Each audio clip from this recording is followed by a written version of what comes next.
This is Misfortune Radio with New York Times best-selling author and your host, Doug Andrew.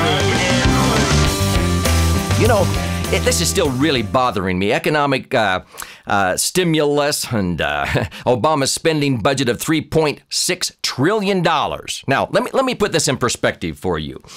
Do you know that there's about 100 million households right now in America?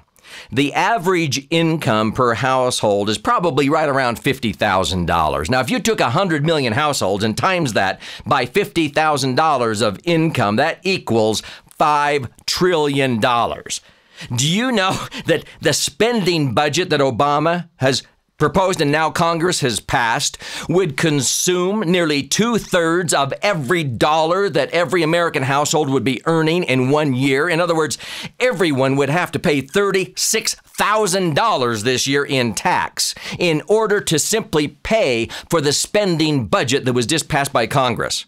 You know, the national debt right now is costing us just in interest $41 million an hour. That's $690,000 a minute. That's $11,500 a second.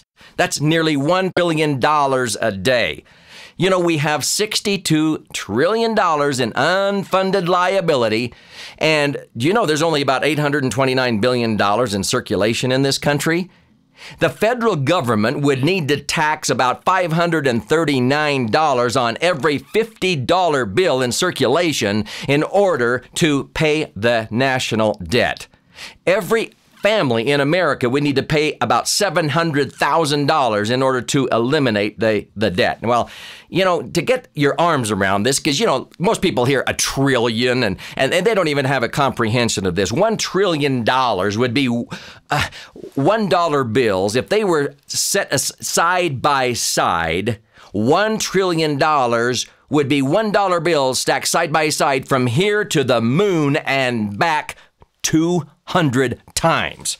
$1 trillion is a 9-story office building stacked full of $1 bills. This is Misfortune Radio with Doug Andrew.